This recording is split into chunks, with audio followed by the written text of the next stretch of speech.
Antes de mais, o sobreiro é a nossa árvore nacional de Portugal, é a árvore que representa a nossa economia, a nossa indústria, a nossa identidade.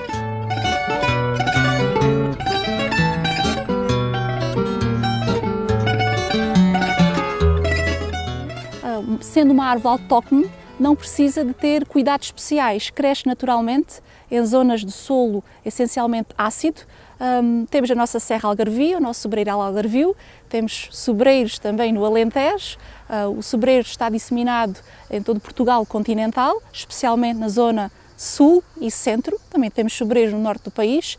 Há diferenças entre o sobreiro existente, os sobreiros que existem em Portugal continental e os sobreiros que existem, por exemplo, em Espanha, a zona de sobreiral de França, de Itália ou do norte da África. A cortiça é distinta, a qualidade da cortiça é diferente. Por alguma razão, Portugal é um dos maiores exportadores de cortiça. São Brás tem a tradição da cortiça, a tradição dos corticeiros, porque São Brás teve muito corticeiro, fábricas, muitas fábricas, mais de 100 fábricas, dizem 127, 128, dizem as pessoas antigas que eu não conhecia isso. E agora está reduzida a 3 ou 4, está a perceber?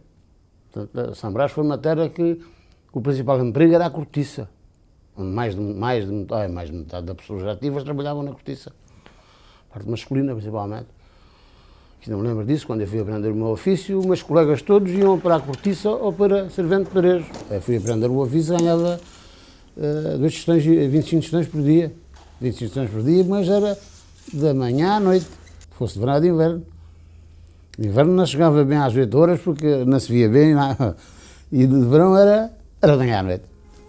Sol a sol, como dizia.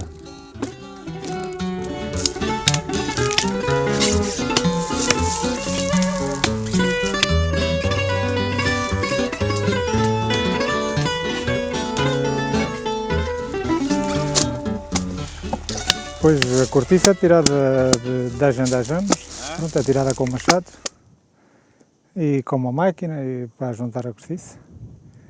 Convém limpar os terrenos antes de tirar a cortiça para dar menos trabalho. Normalmente é assim.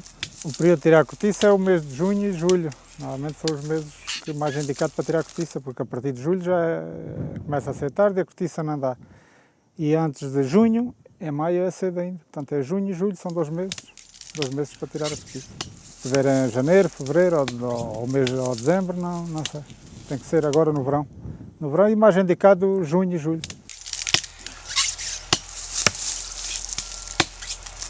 A cortiça de São Brás de Alportel tem características especiais. São Brás de Alportel é uma terra associada à tradição corticeira. Tivemos, ou temos ainda em ruínas, antigas fábricas de cortiça que já não laboram. Temos entre 60 a 70 fábricas de cortiça em ruínas. Existe algum inventário feito deste conjunto de fábricas tradicionais e algumas delas transformadoras, fábricas que quadravam a cortiça e que faziam rolhas de forma ainda bastante artesanal. Temos toda esta tradição corticeira.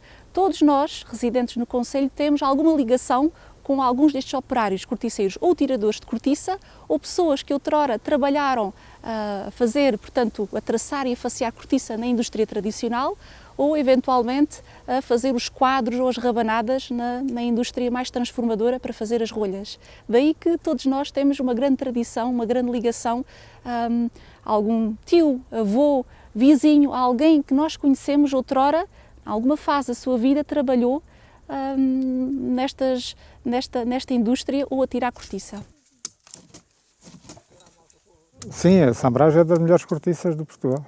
Isto tem qualidade, não sei, eu toda a vida ouvi falar nisso e os fabricantes dizem que é a melhor cortiça de Portugal, que é a cortiça da zona de São Brás. Uma boa cortiça, pronto, conforme aquela que está ali, tem que ter 3 cm de grossura, pelo menos, e ser fina, não ser mais ou menos fina. Fina por dentro, né? Tem que estar 30 dias para enxugar. E depois, a partir de 30 dias, já se pode vender. Normalmente aqui vendemos às fábricas, lá de cima, do norte, e daqui também, de São Brás. Mas tem que ter uma enxuga de 30 dias.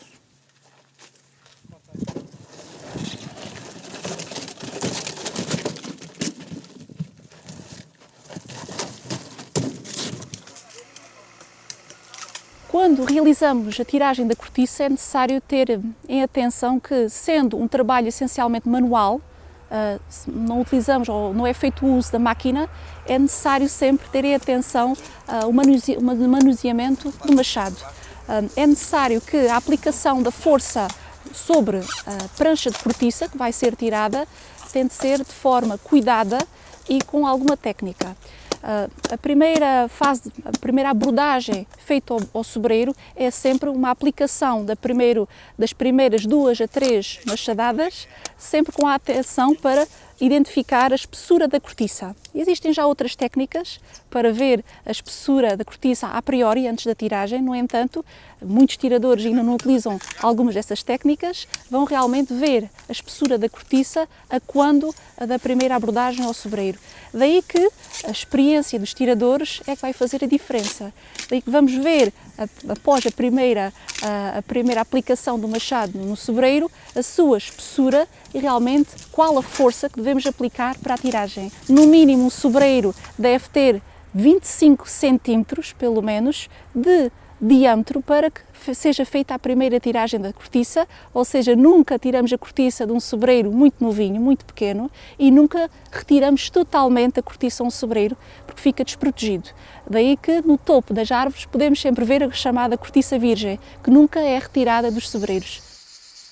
A cortiça, como nós sabemos, é um material providenciado pela natureza que tem estas características, portanto, de ecológico e sustentável. A curiosidade das pessoas vem saber todo o processo de transformação relativo à indústria corticeira, como é que se vai, desde que se tira a cortiça na árvore até que se chega ao mais comum, o que é mais conhecido, digamos, até a rolha de cortiça entre o vinho ou o espumante. As indústrias abrirem as portas não é uma coisa nova, já começou, se eu não estou equivocado, foi com a destilaria Jack Daniels. Tens outros exemplos de outras indústrias que acabam por abrir as suas portas, satisfazer uma curiosidade das pessoas e depois acabam por criar uma maior cumplicidade entre os turistas que vêm e aprendem e também sobre o produto da cortiça.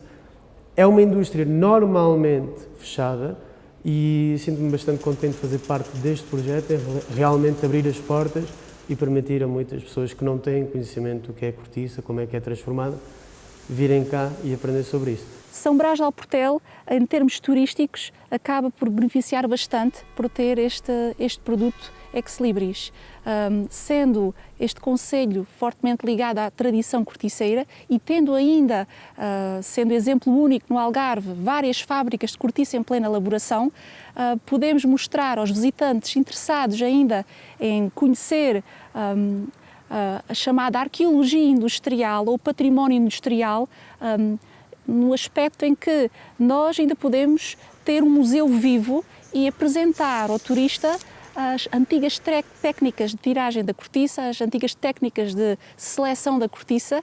Ainda é possível realmente ver os operários a elaborar, a trabalhar ao vivo, como se fosse um museu vivo, como eu já referi. Na nossa empresa, na Nova Cortiça, conseguimos concentrar bastantes fases, bastantes etapas do processo de transformação da cortiça. Começamos com um pequeno briefing, de 20, 30 minutos, onde se faz toda a demonstração da indústria corticeira, desde o que nós fazemos aqui, desde qual é o processo para fazer as rolhas para os vinhos ou para os espumantes, e depois segue-se uma visita realmente pela fábrica, ou seja, onde as pessoas podem realmente ver ao vivo e ver os nossos trabalhadores, os nossos colaboradores a trabalharem nas máquinas e a realmente ver o que aprenderam no briefing antes. Nós também temos um sobreiro aqui na fábrica que também ajuda as pessoas a visualizar mais realmente toda esta parte da cortiça. Seguida disto, normalmente terminamos com uma visita à nossa loja da Pelcor, porque apesar da maior parte da cortiça ser direcionada para a indústria do vinho, nos últimos anos tem havido uma aposta também em utilizar este material noutros produtos. A Pelcor é um caso de sucesso, é uma marca conhecida nacional e cada vez mais internacionalmente também, e nós temos uma loja em São Brás, da qual estamos muito orgulhosos. A cortiça é uma matéria-prima que serve para ter outra coisa e está-se agora aproveitando mais. Portanto, basicamente era a rolha. Há quantos anos atrás era a rolha e pronto, a rolha.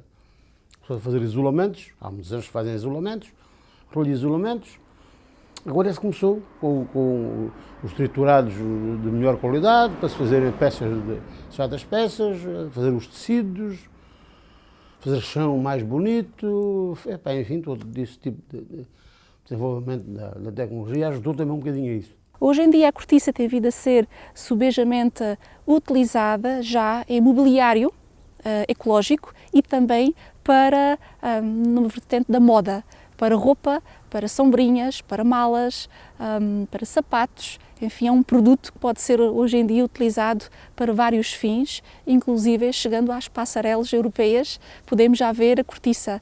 Pode-se fazer o que a gente quiser com a cortiça. Por enquanto, tudo quanto eu tenho imaginado, consegue-se fazer com resistência. Consigo dar resistência, dar consistência à cortiça fina. Truques meus, que eu tenho ido experimentando. Perder horas, não prestou, jogo fora. E horas de trabalho, jogo fora. Experimento, de resultado, tá bom, faz. Eu faço peças finas em cortiça, bastante resistentes. Vou avançar um bocadinho com uma peça que eu vou fazer. Você conhece aqueles cilindros antigos que haviam nas bicicletas, chamadas pasqueleiras, que eram com uma estrutura muito grande em ferro, 2 molas e depois em pele grossa por cima. Eu vou fazer um cilindro desse em cortiça. De repente vejo uma coisa qualquer e depois lembro-me de uma outra coisa que não tem nada a ver com aquilo, vê-me a ideia, uma outra peça. Não tem nada a ver com o que eu estou a ver, mas vê-me a ideia. É isso, é sempre isso. Vejo qualquer coisa e digo, ei, pá, agora vou fazer uma peça assim, não tem nada a ver com o que eu estou a ver, sai-me outra. Eu não gosto de copiar, nem lá para o pé. Pois a cortiça tem um grau de dificuldade, em certos casos, mais que a madeira, e noutros casos é mais fácil. Pronto, mas basicamente é um bocadinho mais difícil porque eu estou utilizando as máquinas da madeira. Porque não há máquinas para trabalhar especificamente só a cortiça. A gente é que tem que adaptar a máquina tal ou a máquina tal para trabalhar a cortiça. Percebe? Por aí o grau de dificuldade em fazer certos serviços. E a cortiça ao cortar faz muita fricção, agarra. A cortiça aquece e agarra. Faz fricção, é complicado. Complicado em certos casos. O que eu gosto mais de fazer não tem a ver com o que eu vendo mais. O que eu gosto mais de fazer é peças grandes, peças complicadas, peças que ninguém imaginava que pudesse ser feita em cortiça. Isso é que eu gosto de fazer. O que se vende mais? Vende-se tudo um pouco. Olha, os elefantezinhos vendem-se para coleções. E vende-se mesmo muita peça útil, das candeeiros, galheteiros, garrafas, copos. Uma série de coisas. Cada lugar compram as suas coisas. É engraçado que eu vou para Vila Real, vendo um tipo de produtos, e vou para Lolé, vendo todo tipo de produtos. Vou para Portimão, vendo todo tipo de produtos. Ainda vou descobrir muitas coisas da cortiça. Dá-me gozo isso, fazer coisas que as pessoas não sabem, não experimentam, ou porque não têm ideias, ou porque pensam logo à partida que não resulta. É da parte que eu digo que faço muita experiência, perco muitas horas, e nem todas resultam. Também digo, nem todas resultam. Às vezes a pessoa imagina uma coisa, e depois já nem é assim como imaginou, não é? Há pequenas falhas que a gente não consegue prever antes. Não resulta, mas às vezes a prever que não resultou para aquilo, mas resultou para outra coisa. Acaba sempre a ter um aproveitamento, acaba sempre a aprender, não resulta. Eu costumo dizer assim, é melhor fazer um mal que não fazer. Aí já sei que isso não presta. Toda a gente sabe depois de ver é que sabe que não presta. Já sabiam antes, mas só depois de ver é que sabe. Eu não sou desses, assim, não vou nisso.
شهر